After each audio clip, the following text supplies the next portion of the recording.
Hey, everybody. Surprise, we're early.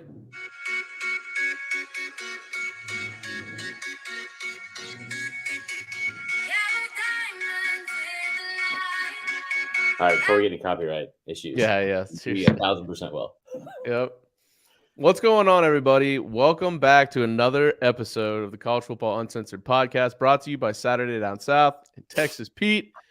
I'm your host, Tyler Huck, and with me, as always, my co-host, Chris Mahler. Chris, how are you, buddy? Good. Things are good.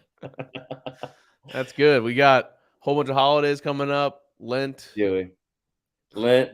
Lent. Ain't no belly button, dog. Dude, I get like crazy amounts of belly button Lent, and I don't know why. I barely wear shirts with cotton in them. Like I'm always in dry fit, dude, head to toe. Well, head to toe. It's easy to do when you have a chiseled body. Yeah. What's up, Herman Brown? We miss you too. We got a decent amount to talk about. I got to tell you about my experience with this new company. Yeah. Okay. Yeah. What's going on there? Because I just Reveler. Yeah. Tell me about it. So, okay, like no free ads, but like I figured that you were getting paid for that. No. So Reveler's awesome. Okay. And that's all I'm gonna say. So it's this really cool setup where it's like, all right, like say it's like daily fantasy sports, right? Okay. So say me and you were gonna be betting like on March Madness or like say the Super Bowl, right? In like the Masters, because I think they're doing one for the Masters too. Okay. And it's like the coolest setup where it's like, so say me and you were doing it, or we want to invite people from the show because this will 1,000% be happening, I think, in the near future. And we're like, hey, Vin Diesel, Herman Brown, if you guys want to compete, they said not to use certain words, but if you wanted to BET on this game, okay, and you want to say it, it's a great entertainment channel. But like, say you wanted to do that like on the Super Bowl last night, but you wanted to do it against each other, like a daily fantasy sports thing. We could be doing that in this room, like in a private little room, just us. Anyone else that wants to come, like, you know, like first 50 people, whatever, show up, like sign up. You put like, you know, $100 in. Winner gets $1,000 in the room, and you make side bets the entire time. It's incredible. It's like the coolest thing. Okay, so are we all on video, or is it just me and you on video? No, so that part I don't know because they sold out. They sold out of tickets before I could even get my ticket. Like it was so many people, and I was like, yeah. So I'm telling my buddy Dan, I'm like, yeah, man. I feel like I saved the door behind him. Yeah. So it was like one of these things where it's like he's like, yeah, and you get time for kickoff, whatever. So then I go in to sign up for kickoff, and it's like sold out, and I was like, okay. But it's really cool. It's a really cool setup, and I can't wait to talk more about it as the future becomes unfolds. Huh? Unfolds. You're going to be involved. It's going to be a lot of fun. Well, I'm glad I'm learning about it just as everybody else is. I mean, it's surprising for all of us. Mm-hmm. So Super Bowl, obviously, last night. Did you have any bets in on the game? I only had one in on the game, and it was Eagles -1. So I didn't have a single bet in. Look at you. I had like I'm disappointed and proud at the same time. I felt like death like the entire day. I don't know what was going on. Like I got out of bed, got back in bed, like went like just it was awful. It was awful. And then I got like out of bed again, back in bed, and then I got out of bed at like 6:15, and I was like just a shell of myself. It was awful. But the game itself was really good. I was disappointed. I was so sad for Jalen, man. That sucks. Yeah, he played a hell of a game. I mean, the thing that sucked the most, I think, is he was the best player in the game. I mean, Mahomes was obviously incredible in the second half. He only had one passing completion. It was a throwaway. But, you know, to come down to Jalen, like the fumble by Jalen was like what lost in the game. I don't know about all that. I mean, that's aggressive. Because they were pretty much, it seemed like in the first half, they were going up and down the field. If they go up 21-7 in that spot, and well, okay, I don't know. On their side of the field, they were, but they were moving the ball really well. I mean, okay, you couldn't. It was a huge part of the game, obviously, because it was returned for 6. Yeah, and it sucks that like it really just was all on Jalen. Everything else was perfect, right, except for that one play, and it just happened to be a disaster. Dude, you know, the throw he made, some of the throws he made in the second half were insane. Like, dude, So you might not like this comparison because of the guy it Please is, do it. but he's Please do kind it. of like Cam Newton, honestly. Oh my god, that's not what I thought you were gonna say. I'm gonna throw up again. But think about it. I mean, Cam Newton at his height was like ridiculous, and He was that's what. 6'5" at his height. Well, yeah, I see what you did there. Yeah, idiot. But seriously, like I mean, he seemed unstoppable at times in the short yardage. Like, Dude. why would you ever not go for it on 4th and 1? So what's amazing about that is that like so when it was like 3rd and 2 or 3rd and 3, 4th and 3, it was like a foregone conclusion because Cam was going to go ahead and just lay down and get you a first because he was 6'5". Jalen from under center, and they were just like, fuck it. Here's what's happening. Here's what's happening. Like you have the best defensive tackle in the league across from the center. Like Chris Jones. Remember Chris Jones, one of our first favorite players of all time, with his dick popping out at the NFL Combine. That's right. Yeah, that's right. Flopping all over the place like a salmon getting caught in the wild. Oh boy. Just imagine my blocks. That's stuff. I didn't see that. But no, so like saying in a while was pretty good. I was shocked at the lack of pressure that both defensive lines got, considering Philly had 70 sacks on the season. A lot of people said it because the grass was so shitty, they couldn't get like a good pass rush. Okay, that shit pissed me off because here's the thing. You like the NFL, and of course, like I just started to get this feeling that the NFL is like just a more rich version of the NCAA in terms of like Roger Goodell fucking sucks. Like I was sitting there thinking about this too. Damar Hamilton, or Damar Hamlin, what is it? Damar Hamlin. I bet he was so fucking upset that he had to spend that entire game with Roger Goodell. Like I would have been furious if I had to sit up there next to Roger Goodell and he's like, "Do you see these prices on the Cracker Jacks up here? Just talking about $4. Did you see that, Damar?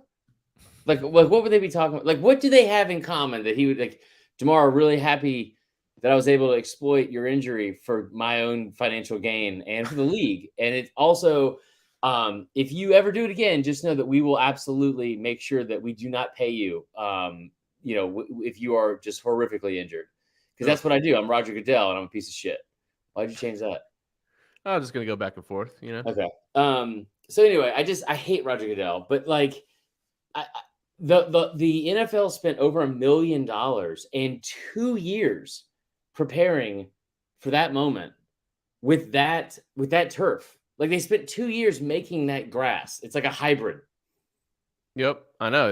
Like Oklahoma State was bragging about how it was like their grass. Well, that's shitty grass, Oklahoma State. Yeah, they wanted to take that tweet back, I bet. Yeah, was it like a oregano? It might as well have been because it was pretty terrible grass. Yeah, trash grass. Drugs, guys. Yeah, man. I mean, what a game. Of course, everyone talks about the holding call, which is what it is. I mean, if the kid came out and was like, "Yeah, I mean, I held him. I was hoping I would get away with it," then what are we talking about? Let's just stop talking about it. Yeah. What do you think? I mean, it's a tough call in that spot, but it is a hold. It's just like, do you want it to come down to that? But at the, a lot of people were arguing today, like, okay, if you knew you were beat as the DB, you should have just let him score because the based on I mean, you can't know that in the moment, but if you think you're gonna get beat deep, the better thing is to just get burnt so you have like a minute 40 on the clock instead of. Yeah, that's so much to think about too. Right, exactly. Like giving up the game-winning touchdown in the fucking Super Bowl. Right, yeah, exactly. It's all in hindsight, but I will say I think that so like just from pure honesty, because I didn't have a dog in the fight and all that. I was upset that it happened. You were upset? I'm always upset. I was upset that it happened strictly because it was the I wanted Jalen to get another chance to go down the field and score. I really wanted that. And I also didn't want it to be something with the officials where they inserted themselves into the moment. But mostly, I just didn't want the game to end in an anticlimactic way where they were just going to kick a field goal and that'd be the end of it. That's it. Like I was only upset because I wanted to see Jalen get another shot. But if I'm a Chiefs fan and they don't call it there, then I'm fucking furious because it's like a blatant call.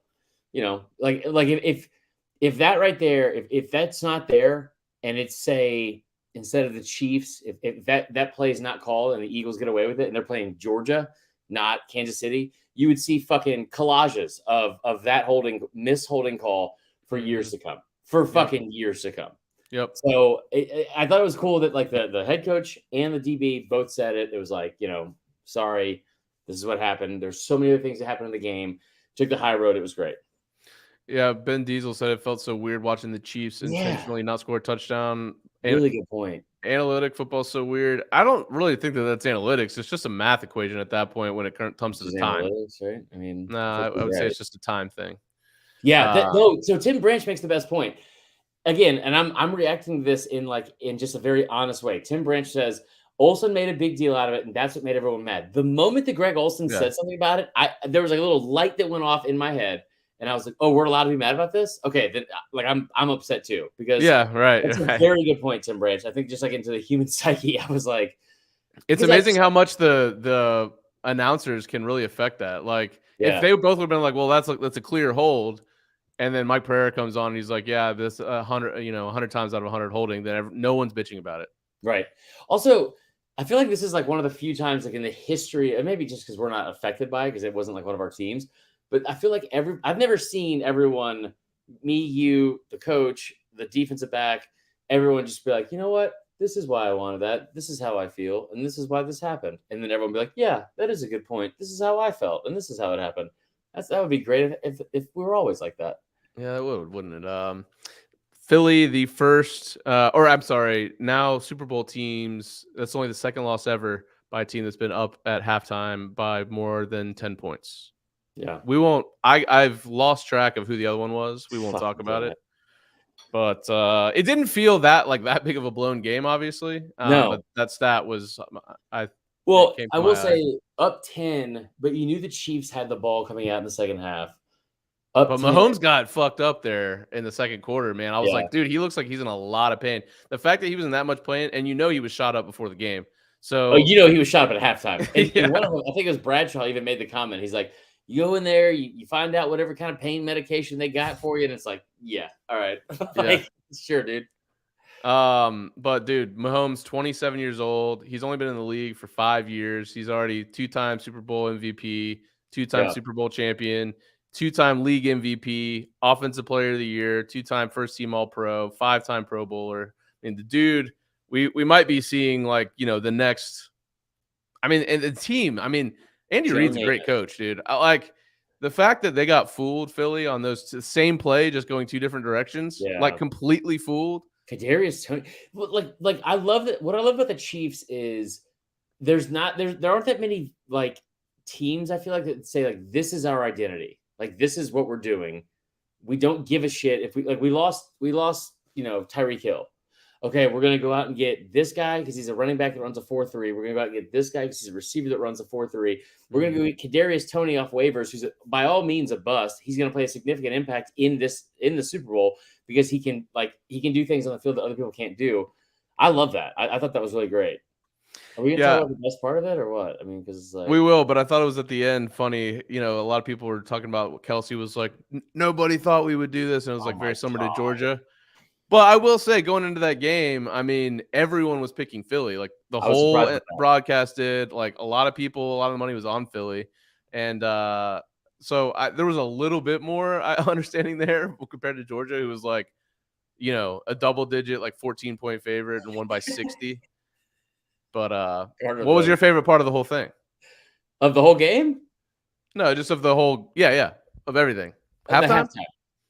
And I don't give a shit how that sounds. I was out of my mind. I just I'm speechless right now. And I'm not even a huge Rihanna fan. I'm just that was one of the best halftime shows I've ever seen in my life. I honestly, I don't want to be a prisoner of the moment, but for a single performance, bro, I was in tears. I was sitting there. Come on. I was sitting here by myself. And I was you cried to the Rihanna halftime show. I didn't cry. I was in tears. There's a difference. I was like, oh my God, I fucking love Riri. I was like, this is so beautiful. it was like Mugatu when he saw the spin left. I was like, Yeah. my God. Yeah. Like they came out. She was fucking pregnant, bro. She was pregnant and just doing Yep. this like on her belly. Like it was just Mhm. like that baby is just. I can't wait till that baby's born. Yep. Yeah, I bet that baby can't wait till he's born too. Yeah. Get me out of here, bro. No, but like the stage, the concept for the stage was like I was trying to think about this like from like a setup standpoint because like my friend Maria is the one who puts on all those concerts and shit like that. She's the one that's got me tickets to all those championship games, and she puts on the halftime show and all that kind of shit for like national championship games, and she was out there. She's a big Eagles fan. For a halftime show, it was meh. But as a baby announcement, see here, I didn't understand how anybody could have watched that and been like, nah. Like my parents, I called them and I was like, what'd you guys think? And they were like, we didn't know who that was. We don't know who. There was like somebody on Feinbaum who was like, when are we gonna get somebody on there like Creedence Clearwater Revival? It was like, or just Creed for that matter. That would be kind of fucking sick. Creed is like dangerously close to turning a corner where it's like it's They're such back. a joke that if they came back, everyone would be back. like, fuck yeah, dude. Yeah. I would love it because I'm so tired of listening to them in an ironic way when I'm just fucking enjoying the shit. You just want to be in the moment. Can you take me higher? Well, I don't know. What I'm ready to be a mile. Dude, fucking Creed is not. Listen, Creed was cool at some point. I promise. Thinks I'm out of my fucking mind right now because we're over here supposed to be talking, and I'm talking about Creed. Yeah, thanks, Bon Bon. There's songs from Creed that are good. Stapleton was amazing. I thought. I thought Stapleton was great at the beginning. Stapleton was great. I love Sirianni crying. That was awesome. That was cool. I was Rihanna. You felt that moment. You're like, dang, this guy's just realizing he's in the Super Bowl right now. That was awesome. Yeah, that was awesome. I'm a big chills, tears guy during the national anthem. It's just something about it. You love America. I mean, I do love America a lot. The all woman flyover seemed to be a bit forced. It seemed cool. Air Force. Cool. It seemed, yeah. Nickelback still is cool, bro. No, Chris Stapleton was fantastic. Back to the halftime show. I'm talking to my friend Maria, and I'm like, how would they have set up this stage? Because I'm telling you right now, when they went originally, like, this is what we're gonna do for the stage, they were like, no. There's like, you're talking about hanging wires and shit from the rafters just for the halftime show. It was, I mean, there was somebody posted, I wish I would have retweeted it, but I was too busy arguing with fans again on Twitter.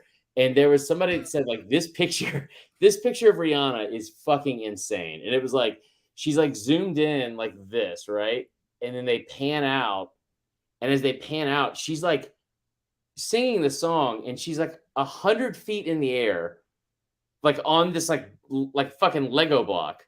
It was like the first Backstreet Boys tour where they came in on those flying hoverboards. Yeah. I don't know why you knew about the first tour, but I mean, that's a lot. I was there, bro. Were you really? First concert ever at Phillips Arena. Is that real? That's real. I mean, I was invited with a family and sitting in a suite, but I mean, I didn't like buy tickets myself. That would have been a little strange. Well, let's be honest. I mean, BSB, they killed the game back in the day. They did. Also, I want to know, everyone, what is your first concert you ever went to?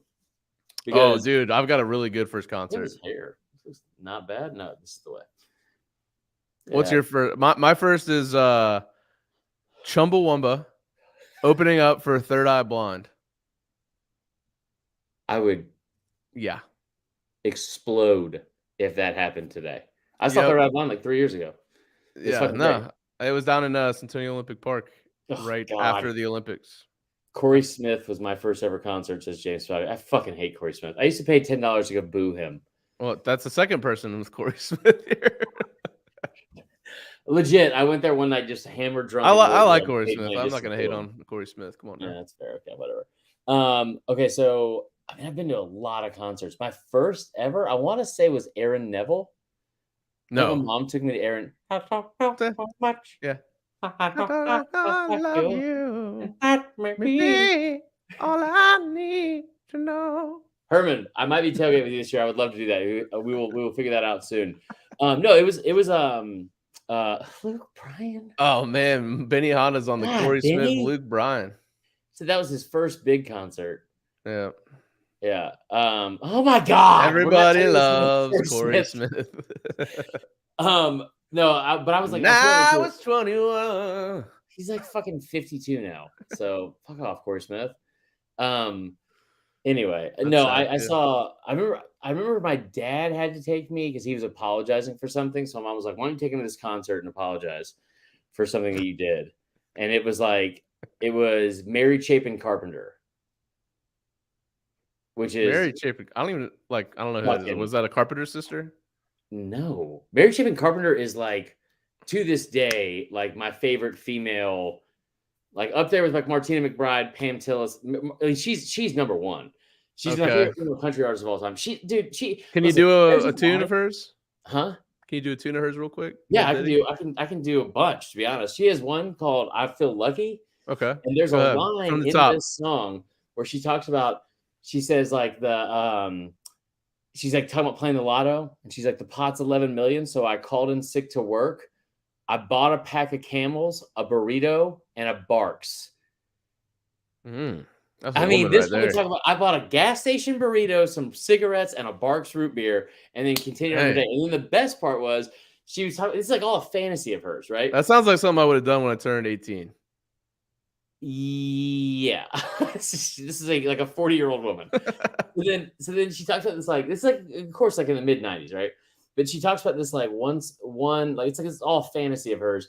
And at one point she talks about how she's like Lyle Lovett's in the corner with his hand up on my thigh, and like Dwight Yoakam's is right. No, it's like Lyle Lovett's in the corner, and then like Dwight Yoakam's right beside me with his hand up on my thigh. She was having an internal like, who do I go home? Who do I have sex with? Dwight Yoakam or Lyle Lovett? And if you don't know what either of those men look like, I'll tell you right now that Dwight Yoakam is the guy in the opening scene of Wedding Crashers who's getting all of his shit like stolen from his wife during the divorce. That's who Dwight Yoakam is.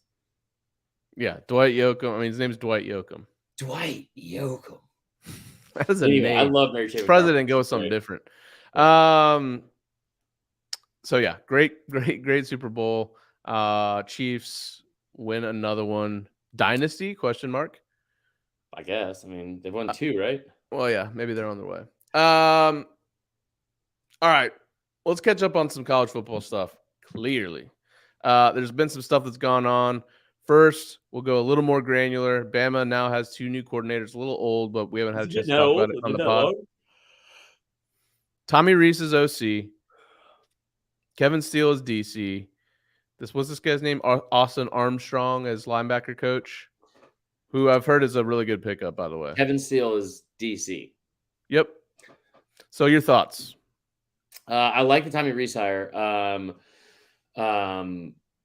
I think that's a good pickup. Hold on, Benny Hanna. We're not doing this right now. Just stop making it about yourselves. Just for once. Just your fan base. Just fucking stop making it about yourselves for once. So we don't have a secondary coach. I like the whole thing with Tommy Rees. I think people overreacted because it was basically just like, I don't know who that is. That's not who I thought it was going to be. I'm going to react in a negative way because I don't know who Tommy Rees is. And then you go look at some of the numbers like on the surface level and they don't look that great because it's like, well, he was 98th in passing. Okay, well, he was like top 30 in yards per attempt. And like, it's like there's different ways to look at it. And in ways where it actually matters, I think, like it's like you don't look at like total yards per game, or like just like you wouldn't look at total yards allowed per game necessarily. You look at yards per play, or points per play on average, things like that. I think the reason why this is a big deal is because anybody that watched that South Carolina, no offense, Herman, but anybody that watched the South Carolina Notre Dame game, if you don't think this guy can dial up plays, like I don't know, you just don't know ball. You don't know ball. Plain and simple. This is an SEC podcast, respectfully.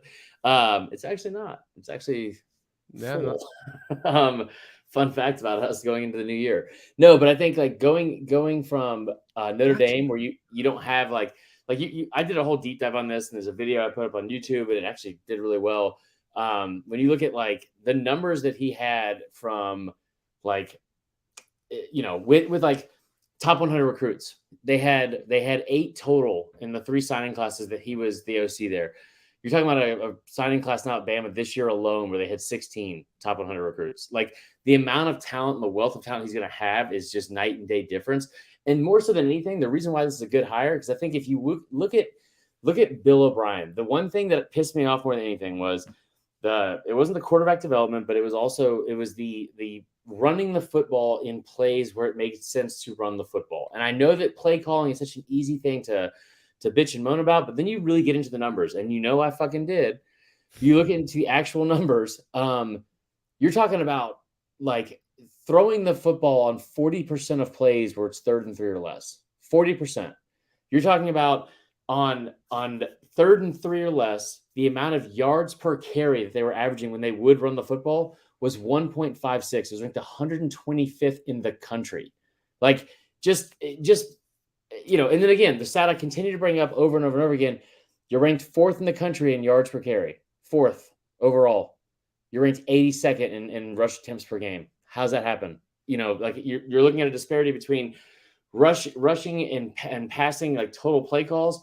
You're at 50%, like just barely over 50%, under 51%. You're not going to round it up. But in the 2 years he was there, it was 51% running plays and 49% passing plays, by far the lowest in the history, or like in the Saban era.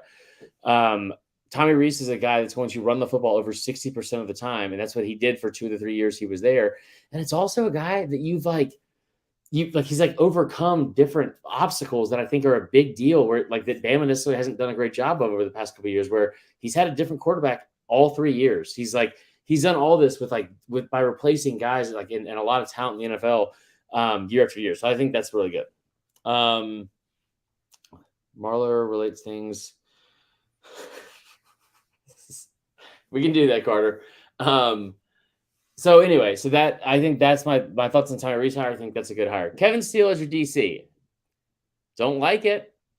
I tried my best to look into anything that Kevin Steele defenses do that would make me happy. He was consistent. He had 4 top 20 scoring defenses in 4 straight years at Auburn. Cool. He the 2019 defense that had Derek Brown and he put some kids in the NFL, especially in the secondary. They played 9, I think it was like 9, 11 win. No, it couldn't have been that. They played like 6 or 7 11 win teams. It was something crazy. So that part's impressive.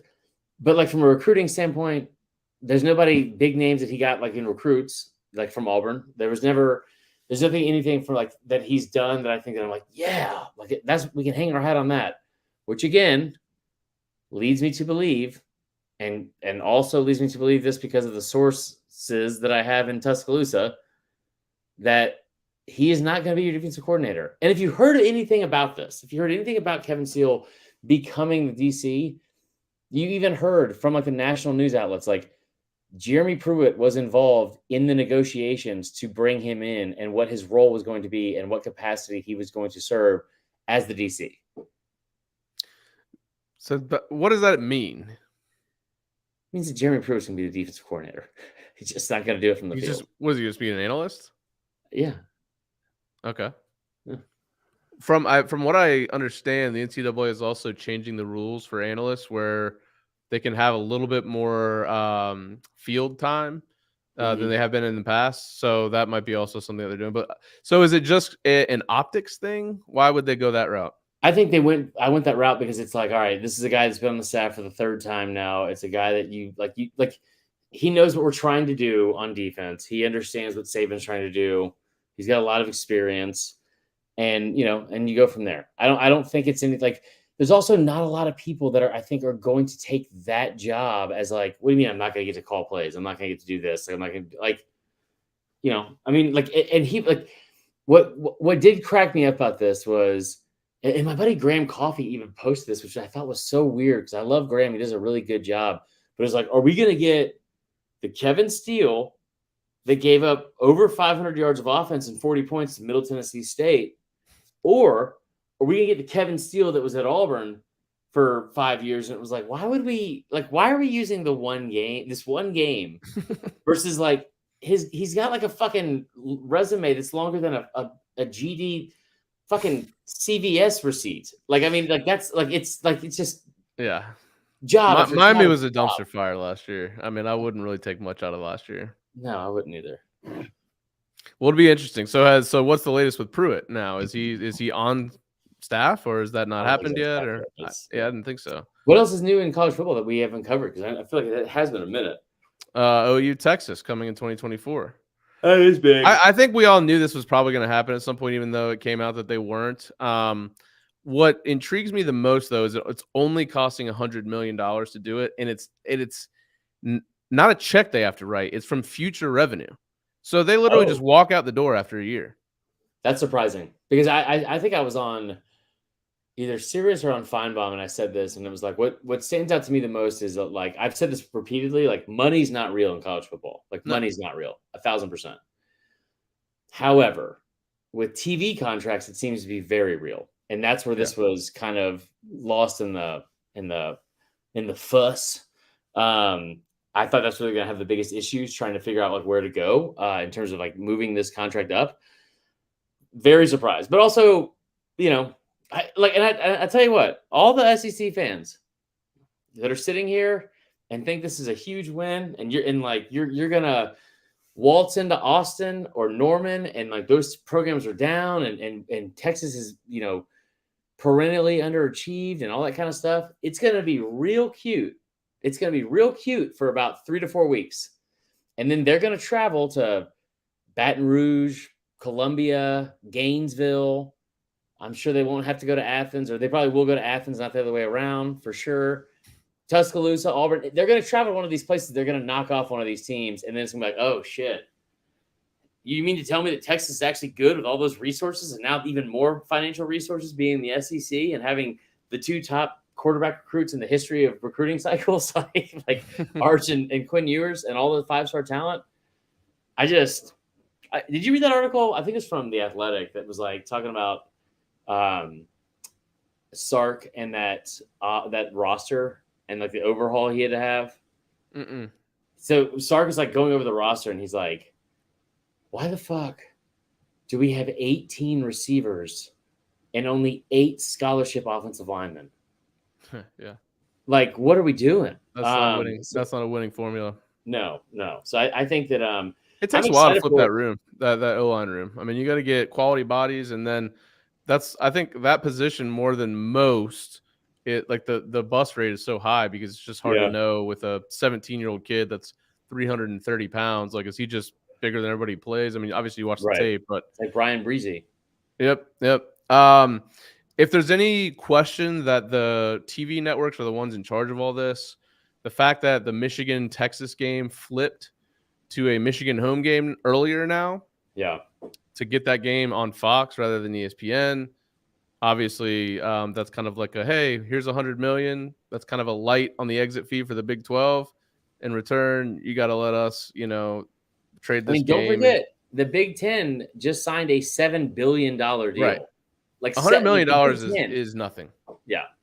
That's crazy. And I also think it opens up the door for, like, if you're wanting to see this mass super conferences between the SEC and the Big 10, then this summer you should want to hear all these rumors again about how the Big 10 is trying to grab Oregon and whoever will. Because then the SEC is going to make a move, and they're going to probably grab, now that Florida State looks more viable and Clemson has been viable, and it's just going to continue to mount. And now we see what the blueprint looks like. Hey, let's come to an agreement that we can agree to on future revenues, which $100 million is going to be nothing with these super huge conferences.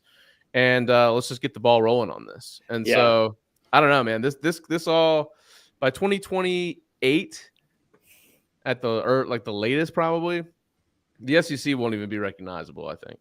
No, it's already not, man. I hate it. They're talking about going, like, I doubt they go to divisions because they're talking about like the way they split up the divisions now. You put Bama and Auburn over to the east, and like geographically that makes sense. They're not going to put Bama and Georgia in the same division. Those are the two money. Like those are your two bell cows. Like, are you?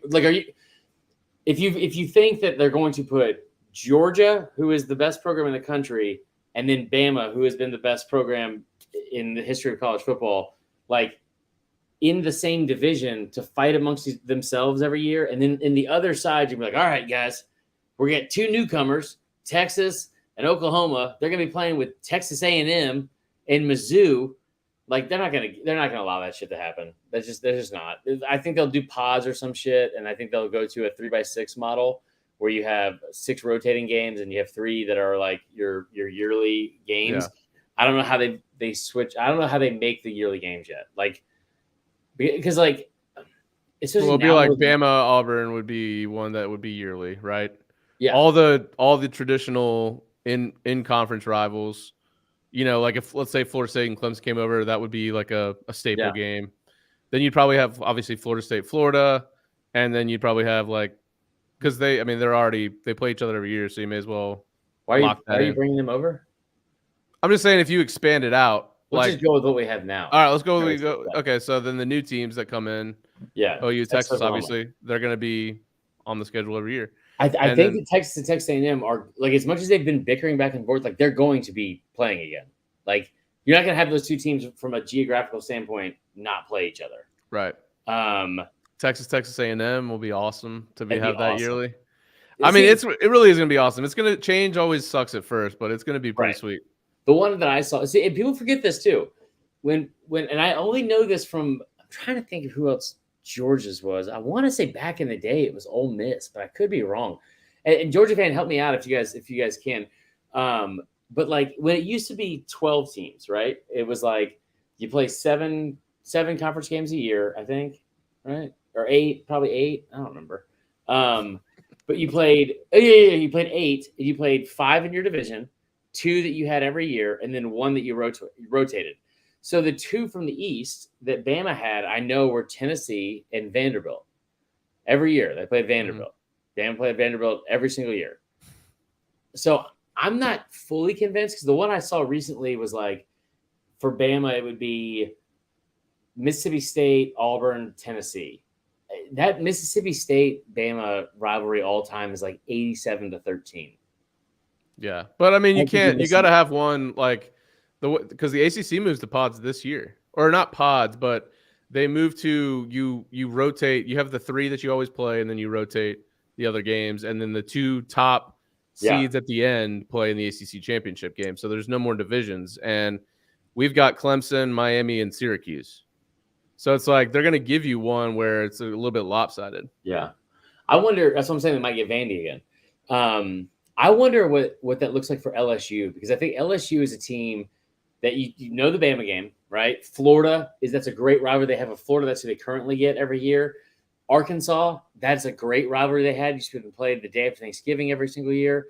Ole Miss, Auburn, the Tiger Bowl. Then you look at what they've had since like that A&M joined the SEC. You're naturally going to lose some of those games every year, which sucks. Right. So that's what I'm trying to say. Like I think out of all the games, LSU is the one that is the most intriguing when you make the 3x6 model because if you look at like some of the history they have, again, Auburn and LSU, it's a game we see every year. We love seeing that game. But and then the Bama game, and then like I said, Arkansas they've played, and they've kind of tinkered around with that where it's moved around a little bit. I think it was the second to last game of the season or third to last game of the season. But the one that is it's been like it's not their biggest rival, but it's definitely the other team's biggest rival is Texas A&M. A&M has made a whole big fucking thing about them playing LSU, and I wonder if that stays on there or not. Who said Bama LSU's not a rivalry? Did I say that? That's not even what that says. How does Bama LSU not a rivalry? Oh, like on the 3x6? I don't know. I mean, look, some of these Bama rivalries, it's like Bama LSU. I do consider like a rivalry that's newer. I mean, remove yourself from like the last 15 years and look at the whole picture of everything, and then tell me if it's a rivalry. Because again, I'll say, even before this year, when LSU won by 1 point in overtime, even before this year, LSU has won 5 games at home against Alabama since 1957. I'm sorry, 1955. 5 games. Now 6. Jeff says no matter what, every team plays once every 2 years. Missing these That's a good little point. rivalries won't matter as much. Yeah, that is a good point. That's a really good point.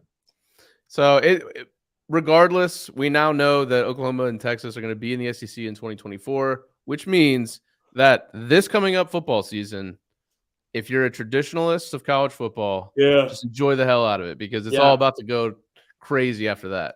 I mean, they're going to be playing games in the SEC in 18 months. You know what's going to be real weird is when you wake up and you see Minnesota and UCLA playing in the fucking Rose Bowl in like September. And it's like, what? But all this is so the Florida. I've heard rumors now that the Florida State Georgia series is not going to happen because of the Florida State Georgia series. Yeah, I heard that too. And I wouldn't be surprised if Florida State Bama got canceled as well, just because those are far enough down the line where I don't foresee Florida State being in the ACC at least. Yeah, if they're not in the SEC, they're going to be somewhere else. Cancel culture is out of control too.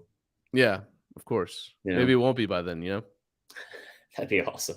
Yeah, it would be. It'd be very telling to see if I still have a job. So, no, I think all that's a really, really good point. But again, I'll say this too, and here's the stuff that I think people don't think about as much because I think the thing that sucks, and this show is called College Football Uncensored. This is like we talk about college football primarily and all that kind of stuff. But where this sucks, and I said this when the Big 12 expanded, how do you not condone? That's not the right word. How do you budget? If you are an athletic director, like legitimately, how do you budget for a Wednesday night girls volleyball game between West Virginia and TCU? And you got to charter a jet to fly to Fort Worth, fly back.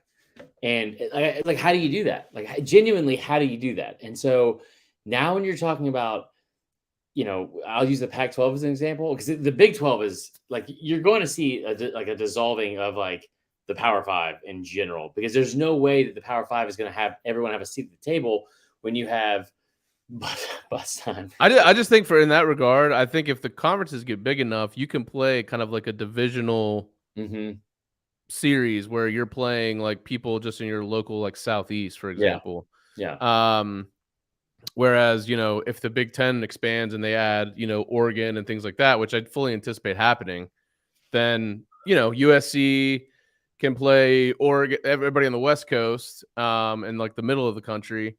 And then the traditional Big Ten, State, Arizona, Colorado back to the Big 12. I mean, it's just, there's a lot going on, but I mean, like, think about this though, like the teams that are going to be in the Big 12 are not taken seriously. Cincinnati, UCF, BYU, like those are not Big 12. Like they're not going to have the same seat at the table. And then you look at the Pac-12 and it's like, well, you just lost USC and UCLA. They're going to lose Oregon. And here's the thing that's really interesting about the Pac-12. Oregon State has one of the best baseball programs in the country every single year. Now, I understand that baseball is not necessarily a revenue-generating sport for most. It definitely is for Oregon State. It is not for the Big Ten. So it really doesn't matter, right? But with Oregon State football playing better and like kind of being on the rise with this like new coach they just got, and you get 10 wins, they're going to be probably a top 20, top 15 team going into next year. Right now, if you took Oregon, if you're taking two teams from the Pac-12, you're taking Oregon, you're taking Washington, hands down. Yeah. Love that, Denny Hanna. But like, you're taking those two teams. How do you not take Oregon State and you break up that rivalry? No, I don't think that's going to happen though. Oh, that's a good point too. So Jeff Rollins said you're describing the AFC and NFC East, West, etc. Yeah, that's essentially what I see it turning into. Is the SEC is the AFC, and the Big Ten's the NFC, or vice versa. You play up until the SEC championship game is basically the AFC championship game in this regard. And then you have like the Super Bowl, which is the winner of the Big Ten and the winner of the SEC. That's kind of how I see it going long term. I don't know how fast we get to that, but I think it could be faster than we all imagine. Yeah. That's the way I look at it. I mean, we'll see. Obviously, there's a lot of unknowns. I'm surprised there's not more leaking of what's going to go on, because if the SEC and Oklahoma and Texas are marrying a year earlier than we thought, then they've got to start thinking about what the divisions or whatever they're doing for that, like, very soon. Yeah. If they haven't already, which that's going to leak out. I think something like that's going to leak out this summer. Yeah. Baseball So- season is going to be miserable in the SEC. I'll tell you that much. Yeah. Basketball, Bama's number one. You want to talk about that real fast? What is wrong with you? I mean, y'all had a murderer on your team, okay? Oh, I heard about this from my favorite thing that happened this week. My favorite thing that happened this week from Bama hate. It wasn't even from Georgia Twitter, shockingly enough. It was the Auburn fan at College Game Day who held up a sign that said, so Bama's whole thing is like University of Alabama, where legends are made, right? Holds up a sign that says, where legends are paid. And like immediately gets ratioed. And everyone's like, yeah, that's legal now, bro. Like you're allowed to do that. So it's totally okay. Also, thanks for the slogan, because we should hang that right inside of the fucking NIL within fucking hours. Alabama's NIL collective and like whole division of whatever that is puts it on a t-shirt, like starts selling it. All the money immediately goes to NIL for Alabama students and student athletes, sells a fuck ton of them because some idiot Auburn fan was like, dude, show them, dude. Sure. Also, if you're an Auburn fan, you don't get to say that. Your last legend, 1,000%, was Cam Newton, and you paid the shit out of that guy. Allegedly. I just thought it was so funny because it backfired tremendously. That is pretty funny. I actually didn't see that. That's good. Yeah. Yeah, we can talk about it. Number one in the country. You think they're going to win the championship? It's pretty early for that. Yeah. I will tell you right now that we talked about Creed earlier, and the last time Bama was ranked number one in the country when we were sophomores in high school. Were they really? I don't even remember that. Week. Who was the best team? Or who was the best player on the team? I don't know. Jamario Davidson. It was like Jamario Davidson, Richard Hendricks. It was like a while ago. This is like they were both 5 stars. Jamario Davidson was number 33. He was like a big, long length. He wasn't really he played the 4. He was not a 3 guy by any means because he couldn't really stretch the floor or beat you from the outside. But like they had a really good team. But they were ranked number 1 in the country for like a week. And it was like, holy shit. It was in December. And I remember this because I was leaving a Creed concert. And I was like, oh. All cut full circle. Right. I was like, did we play tonight? And I'm like checking scores. And like I see like Bama lost. And I was like, fuck. So we were ranked number 1 for a week. And that was it. I think we might have been like on the cover of SI and all that kind of shit. This year's different. But see what sucks too is like they got to go play Tennessee this week. Mm-hmm. Tennessee's good, even though they lost at home last week. To Missouri. Also, college baseball kicks off on Friday. Yeah, there's a lot going on. But obviously, it'll be interesting to see the run if they make one that Bama goes on. Yeah. Congratulations. Real quick. Did you watch any of that South Carolina LSU women's basketball game yesterday? I did not. I watched a bit of it. I thought it was really cool because it was like they were selling out. It kind of goes to testament to how good fans South Carolina fans are. But they sold out quickly, and they were selling on the secondary market for like I want to say a couple of the tickets like for over $1,000. Holy shit! Yeah, it's pretty cool. Who ended up winning the game? South Carolina. Nice. Go Cops. I turned it off for the Super Bowl, so yeah, of course. Anyway. I mean, it's just science. Okay, cool, man. Well, anything else you wanted to catch up on here? Let's figure this out right now in front of the world. When are we gonna consistently do our show in the off season? Should we do Mondays? Okay. Beginning of the week. We do it every week. What? We got to do it every week on the same day. Yeah, let's do Mondays. Mondays. All right. You guys heard it here first if you're live. And you heard it second if you're on the podcast. That's right. All right. All right, cool, man. Well, this was fun. Yeah, let's catch up. Let's reconvene next Monday. Huh? We'll see y'all then. If you have anything in the meantime, make sure you're checking out everything on STS and social media and all that good stuff, and also our YouTube channel as well. So love you guys. We will see you next week.